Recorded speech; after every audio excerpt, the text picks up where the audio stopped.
Welcome to the AI experience from basics to breakthroughs. I'm Ilja, your host, the CEO at S01E03 and the CXPA Finland head of team. In this series, we explore how artificial intelligence is reshaping customer and employee experiences, addressing the innovations, ethical questions, and strategies essential for navigating the world of artificial intelligence. Join us for this episode, and don't forget to subscribe to follow us on your favorite platform. In today's episode, we will discuss how Verkkokauppa.com, Finland's leading online retailer, has become a forerunner in AI governance. We'll explore together how they got into the journey of building this framework, the principles guiding it, and how Verkkokauppa.com ensures transparency, fairness, and compliance while leveraging AI to drive innovation. We will also hear the background to the company's published AI policy description and AI strategy, the benefits of these initiatives, and the lessons learned along the way.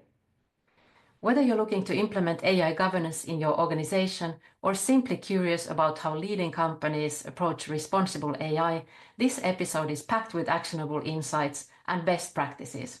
And it's time to dive in. Joining us today is Ilja Ikonen, the company's Chief Information Officer and Chief Information Security Officer, who has been at the forefront of creating and implementing their robust AI governance framework. With a background in IT infrastructure, information security, and business continuity, Ilja oversees the company's AI governance and strategy. He is a strong advocate for responsible AI, and under his guidance, Verkkokauppa.com has established itself as a leader in AI governance in Finland, setting a standard for ethical and effective use of AI technologies. Welcome to the AI Experience podcast, Ilja. It's an absolute pleasure to have you with us today. We're excited to hear about your work and to learn more about the journey you've been leading. Thank you for joining us to share your insights and the groundbreaking work happening at Verkkokauppa.com. Let's get started. Can you, Ilja, first begin by introducing yourself and sharing a bit about your role at Verkkokauppa.com? Yes, of course. Thank you, Sirta. I think that was the best intro about me I have ever heard. Should copy that. But yeah, about me, my name is Ilja Ikonen, working at Verkkokauppa.com. Started like over 5 years ago at Verkkokauppa.com as a CISO, also responsible for the risk management and business continuity and whistleblowing process and such. Before that, I worked at KPMG as an information security consultant, doing audits, gap analysis, consulting, and etc. Yeah, I'm graduated from the University of Vaasa in Masters of Economics and Business, and my major was computer science, where I got interested about information security, and I did my master's thesis about the SQL injections and such. Okay. That's about me, like in my professional career. Thank you. Could you describe the journey of Verkkokauppa.com in AI governance? Where did it start, and what was the evolution? What has the evolution looked like so far? And why did Verkkokauppa.com choose to take a leading role in AI governance? And what was it that really inspired the creation of your AI policy and AI strategy? One of the first ones in Finland. Yeah. Thank you. Long story short, I think one thing that helped us in let's say AI governance was because of the many hats I have. So starting from the information security side, it's always like we know the shadow IT is one of the worst enemies in information security side, of course, and any IT side. So that was one thing I was a little bit worried about when the AI came for like the whole public and things. So I was thinking about how much confidential or even secret data is leaking out from the company if we don't do anything about it. That was the information security side, and of course, when I'm responsible for the enterprise risk management, that was one thing I want to flag it out. And actually, we flagged it out as a risk that if we do not manage the AI as a whole, and we don't have like a governance or management system for that, we can end up like let's say unknown incidents, what could probably happen. But the easiest way was to show that our confidential information could or will leak if we don't have like a standards or governance for that. And that went to the risk management report to our board of and yeah, that was the start. Mitigate the risk. So the task was like let's do one piece of AI governance to verkkokauppa.com. Mm-hmm. I understand that the AI governance model for your system is based on the structure of the ISO standard and other widely recognized best practices, such as Microsoft's responsible AI standard and guidelines. What are the core principles guiding your AI governance model, and how do you apply these in practice? Yeah, so one thing actually about the governance model is like I have a lot of experience, of course, from the ISO standards, from the risk management to business continuity and information security. So that I like the way that how those frameworks or management systems are built, and how you can basically develop those in a plan, do, check, act cycle and such.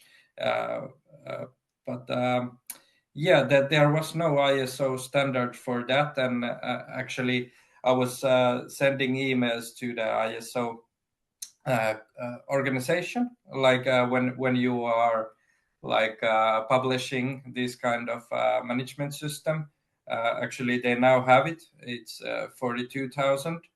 And I haven't read that. And I think if you are developing AI governance systems, I would check that out. The way we were in a little bit hurry, or we wanted to be the first ones. So I think the Microsoft's responsible AI framework was very good. They covered a lot of topics. We only took the topics and make it like an ISO standard by ourselves. And about the principles, basically what we have is those are like let's say the goals that we want to manage and succeed, is the accountability and responsibility of the AI systems. Of course, one is the transparency, the explainability of the AI systems, how we understand those. The fairness is one big topic. Safety, reliability, which I would compare a little bit for the IT system monitoring and such things, and incident response. And one big topic is, of course, the security and privacy side. But to add a little bit more for the standards, it's very important, of course, have different kind of other principles, like we are also having like supplier requirements and such things. Okay.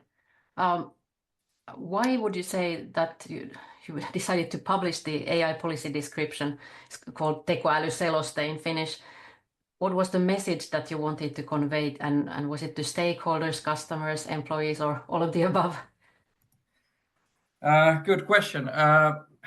it's one is of course the transparency and EU AI Act. It has quite a lot of conversation about is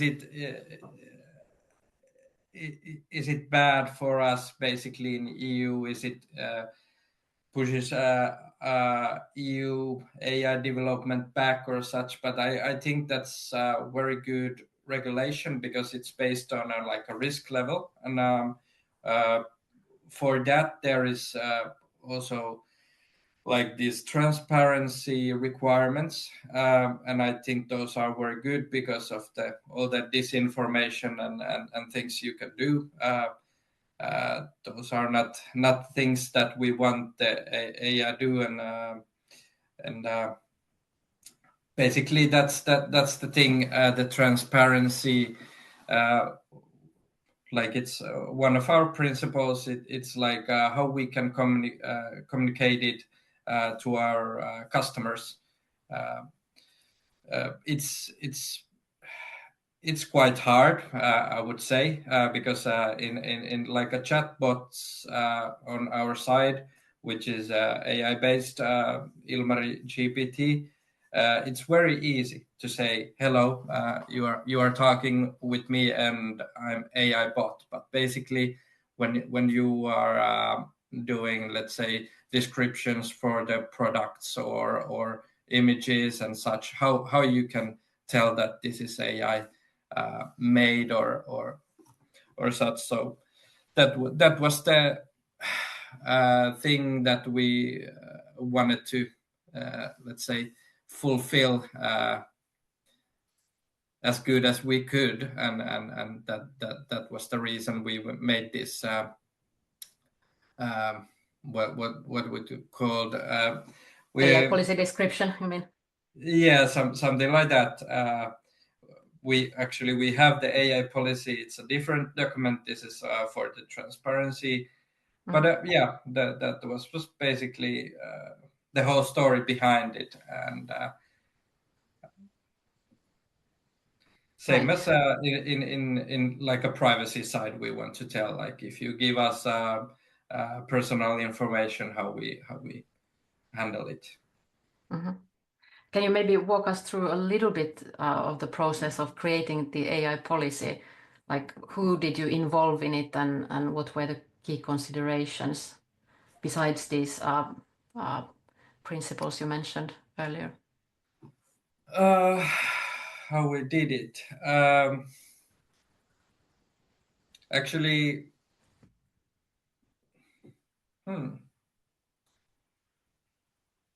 can't even remember the process as total, but I did consult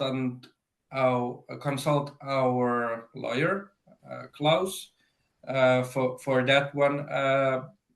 He was basically who read it last, and I said, like, is there any possibilities to give some kind of disclaimers and such to the document, and I think that went great. One thing was, like, when we were thinking about our processes and such, I just, like, identified our, like, internal stakeholders, like, who are, let's say, responsible for our e-commerce. So basically there were a couple of departments doing work with me, and I was asking, like, do you use Gen AI for marketing? Or, of course, some of the bots I know because we have made those. That was the story, and I was thinking, like, what would be the requirements from the EU AI Act and such. It's very short, basically, and I want to keep it simple, but let's see how it develops. Okay. So Samuel Altman famously said in a recent blog of his that they at OpenAI they believe that in 2025 So this year we may still see the first AI agents join the workforce, as he said, and materially change the output of companies. So one of the fascinating concepts that you've shared as well is the idea that AI systems should go through a recruitment process that is very similar to that of a human employee. Can you maybe elaborate a little bit on what you mean by this and how Verkkokauppa.com applies this principle in practice? How does this approach help ensure that the AI systems align with your governance framework and maybe organizational goals? Yes, good question.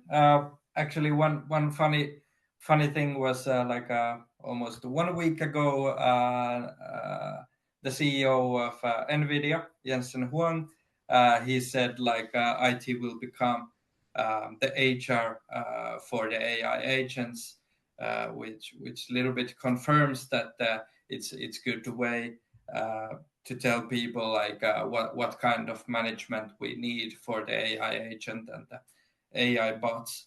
But basically, the thing why I said it's easier maybe to understand what is going to change and what we need to do and what's the reason for the governance for the AI and for that basically the Gen AI bots and systems are basically information workers, and that's why I think we have a little bit of similarities, like why we need to be the supervisors for the AI bots and agents. So I think our work is becoming to monitor and prompting and giving the data to the AI agents and bots, and we will be the supervisors. So that's why I think IT should talk with HR and think about these things. And like I have mentioned, our principles, those are basically good principles to the people also, that you need to be fair about what you talk and how you communicate. You have to be transparent. You have to keep up the security and privacy side, and you have to do meaningful work. Let's say you have to think about the process and procedures. You also do, as part of your process, you do this impact analysis or assessment. Could you maybe walk us through that concept, please? Yeah. Okay. So it's can't remember, but this can sound terrifying, but it's like 15 pages in Word, but there is also these check boxes that or some kind of choose questions about the AI bot, what you're using. But basically, what it is about the impact assessment is like who is the owner of the system, and we go through or the like what kind of problem is it for, or solving what kind of problem, what are the use cases, or let's say for the information worker, we also know like what is the task that the employee is doing, but the same thing to the system. We go through the fairness things about like what is the country it's used for, what languages, and does the AI system use personal data, or what kind of personal data is it using? Does it know is the customer's gender or something? Because on those things, if you would know this, the impact assessment would lead you to think about the quality of the service, basically about is there any positive or negative impacts to the male or female customers or users. There are quite many things that we go through. Of course, what we do in many topics, I suggest people to think like a hacker. Is there possibilities to use it wrong, or what basic one thing is like what's the data we have given to the system. That's the data governance side, of course, but it's a long documentation, but I would say it's only, I would say it's a couple of hours when you go through the AI systems for the impact assessment, and like we have a talk about here, it's the recruitment for the AI bot and such. I think that's quite fast recruitment process if it's only 2 hours versus when you're doing or normal recruitment for an information worker. That's for sure.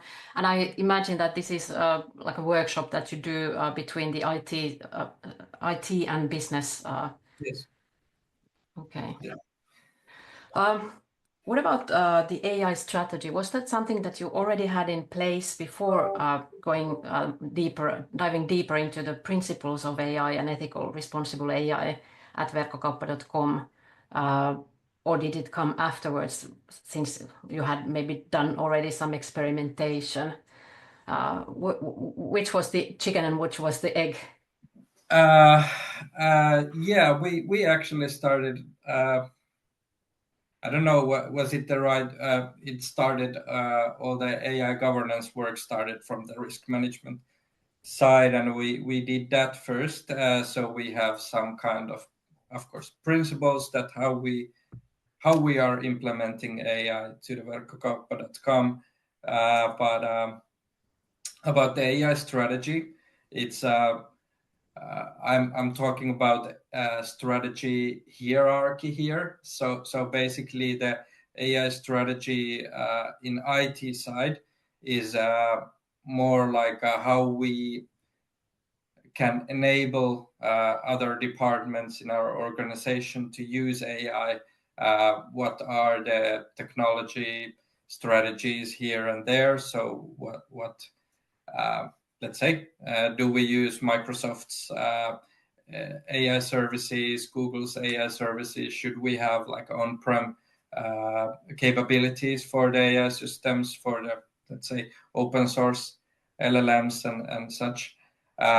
So the IT side of the AI strategy is more like the governance side, how we are developing the umbrella and of course the technologies behind it. But when I talk about AI hierarchy, is more like we want to go deeper to the departments. So every department or function should own their own AI strategy. Basically, they are the experts in their area. They understand their processes. They understand their problems, tasks, and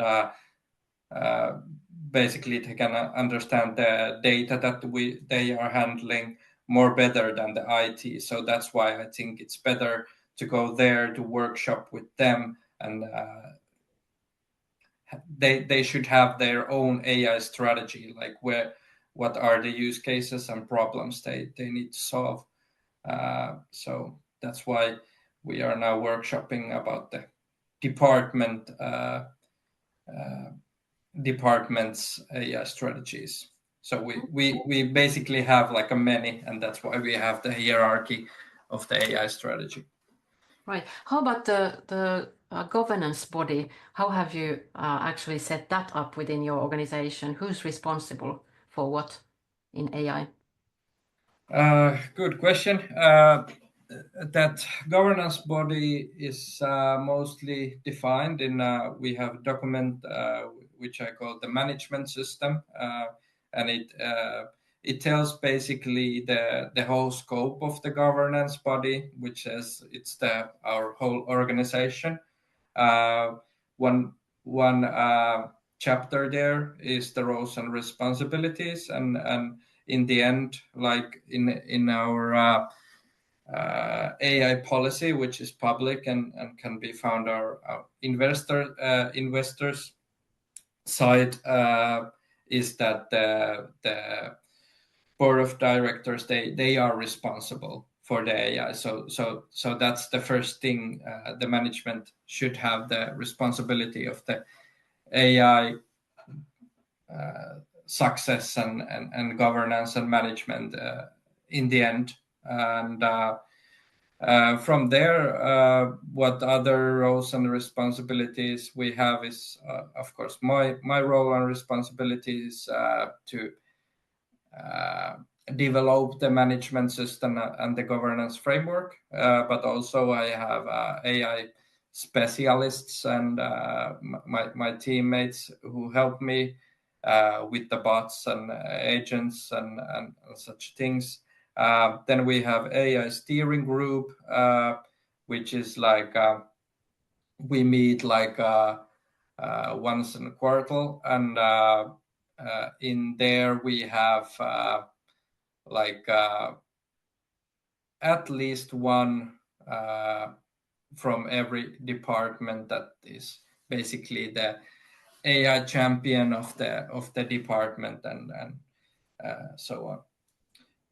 For that, we are defined the roles for the, let's say, if you are the owner of AI system, what are your responsibilities? And of course, in the end is the responsibility for every employee, and that's why you need to have some kind of training, AI training basics for the whole organization, that they understand that everybody is responsible for the AI things in some way.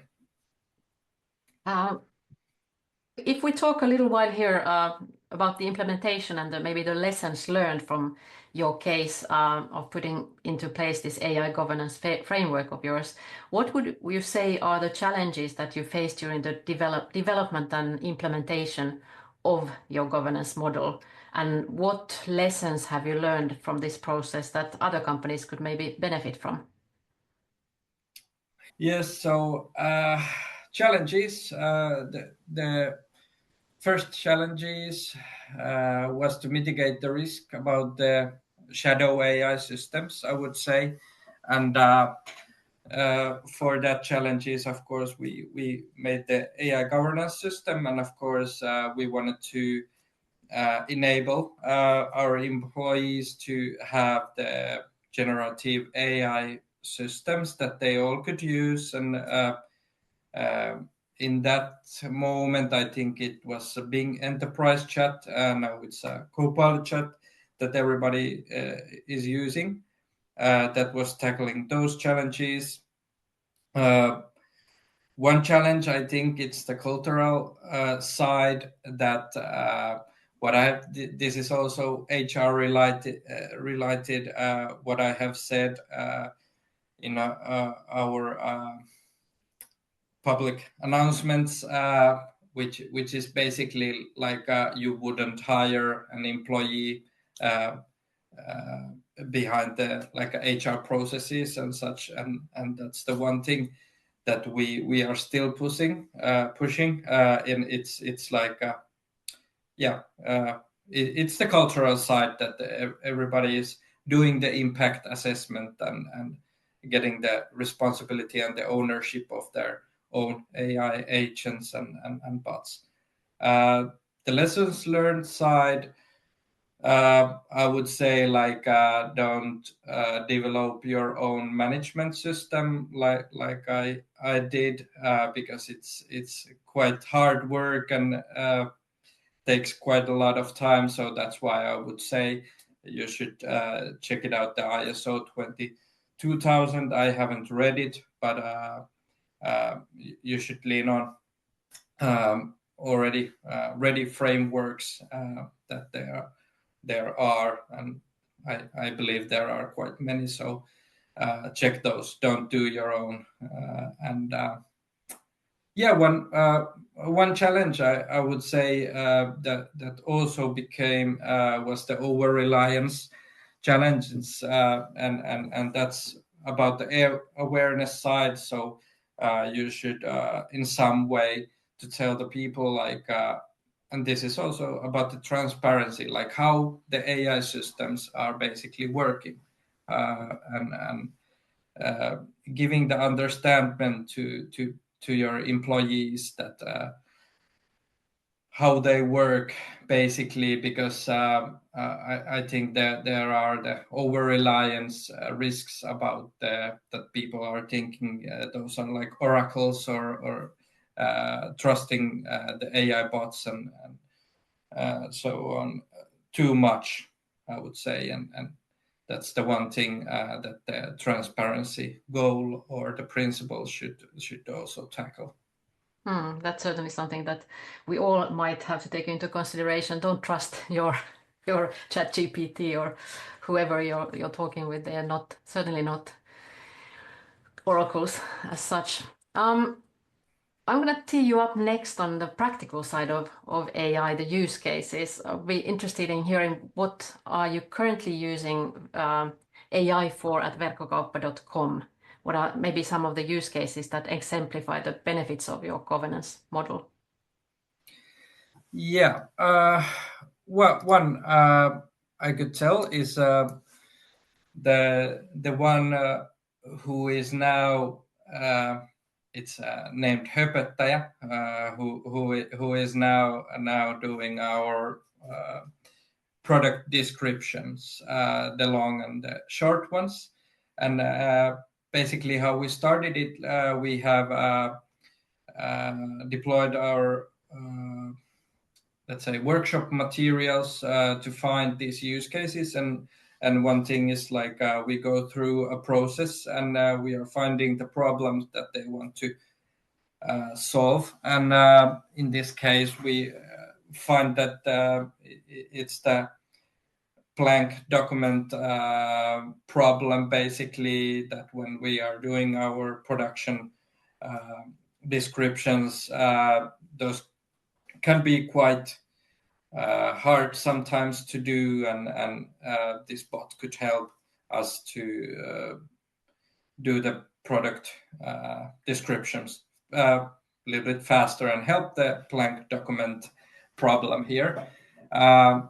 Then after that we did that, so we had the process. Of course, we had the tasks, and we talk about the specialists, like what kind of things you are doing when you are doing the product descriptions and these things. So that from there we got basically the best specialists work description and prompting to the AI bot, which we actually did in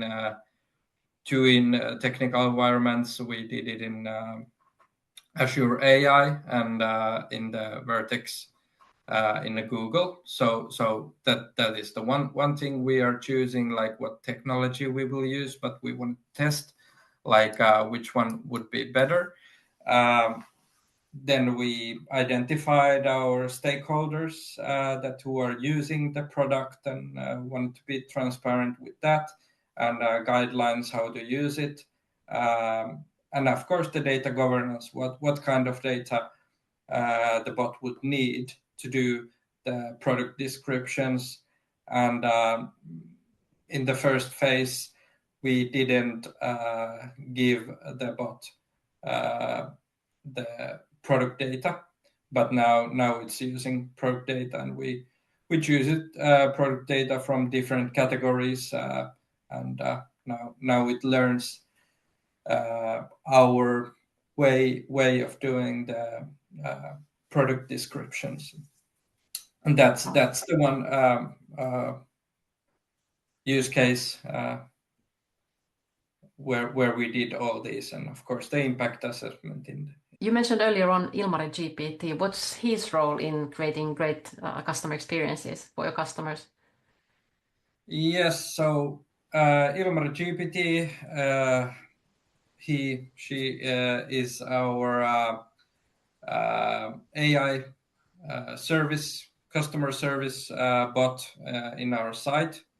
Ilmari is it's SaaS service, AI service, and its role is basically to serve customers and in the, I would say, on the zero or first tier questions before going to the our customer service human. And nowadays I think Ilmari is doing quite well at the customer service about that level, because it can handle, I think, 60% of the questions and customer problems nowadays.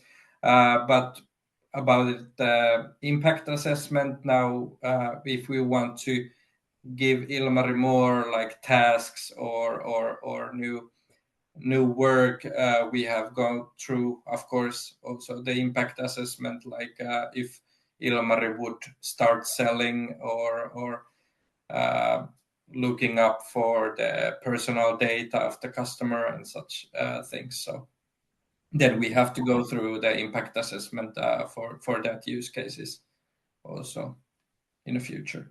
What about, there's a big part of AI development that happens in general, at least in companies internally. Do you have any internal AI use or tools at the moment? I would say all of our employees have the Copilot chat, which they are using, of course, and we are now piloting the Copilot, Microsoft,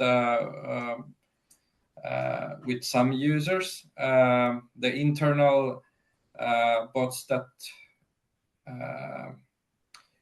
are here and there are, let's say, under development, and we have more like test some bots or agents.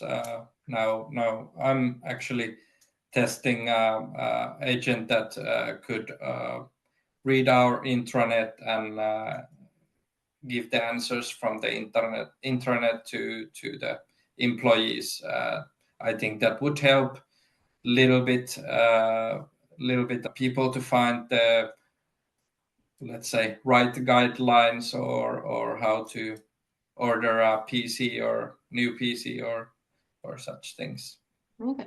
I was myself testing out recently this new Google Gemini-based real-time streaming, I think it's called, and I was just amazed in awe when I was looking at it, what it could do, because I could ask anything that was happening on my screen and ask it for some kind of IT support, or act as a designer who would roast my web pages or whatever. So the use cases are endless with that, and it's a real like assistant that is talking in voice mode with you. So that was really something special. At least I think that that's somewhere we're going most probably in the future. And there was absolutely no lag in talking with him, or it responded very, very fast on anything and everything that I asked. So maybe that's something that is coming into the at least internal usage, if not customers as well. Yeah, of course, and we will see what will happen, and I maybe I have to try that one. Yeah, I definitely recommend doing that. We're coming up to the closing thoughts maybe of our episode here. I have a couple of questions left. Firstly, what advice would you give to other organizations looking to establish their own AI governance framework? Is there anything else that you might have missed earlier on here? I don't know. I think the thing is like choosing the right framework and doing the principles in the, let's say, basic standard level. Start there and get the AI, the whole topic, manageable and understandable in your organization. Doing let's say trainings and those things, and of course one thing you should do is give some kind of capabilities of the Gen AI to the most of the employees or the information workers, because I think if there are no capabilities, people are using Gen AI systems for their own, and then your data is leaking. And yeah, that would be the advice. We're really coming to the end here. I have my last questions here about the future. How do you envision the future of AI and AI governance? I think AI governance is something to be needed. It's a mandatory thing if you want to succeed.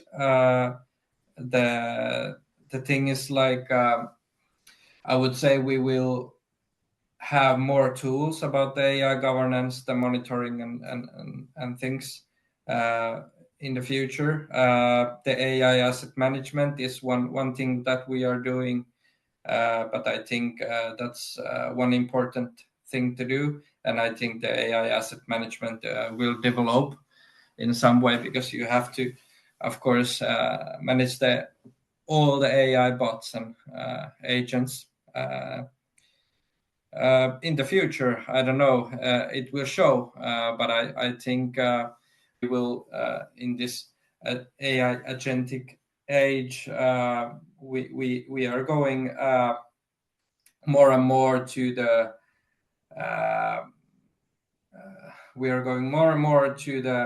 let's say in the future where human workers are more like a supervisors for the AI agents, and we have to learn how to prompt those and give them new data, and we have to monitor and watch that they are doing the work right way.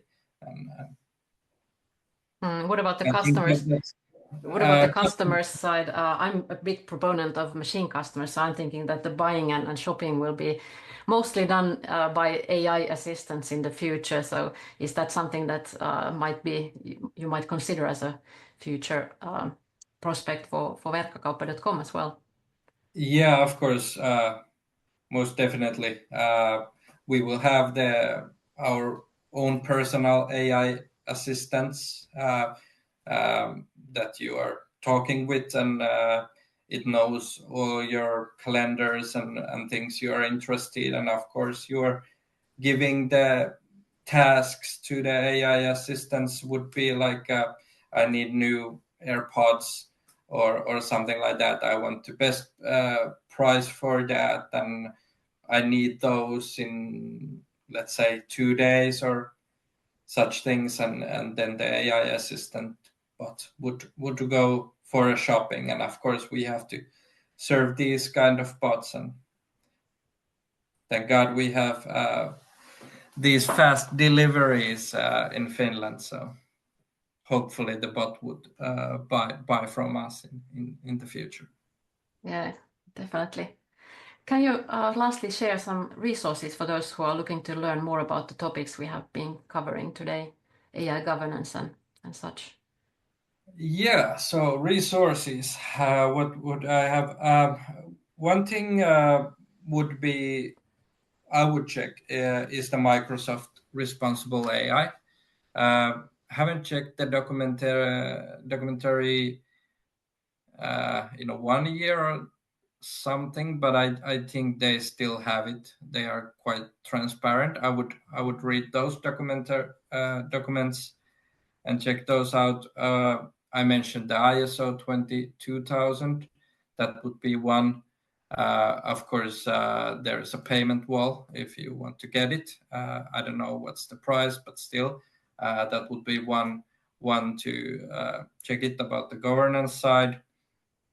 For the risk management, I would say IBM has a quite good risk management site, which is like IBM AI Risk Atlas. Yeah, that would be one if you want to identify or know about the risks about the AI systems.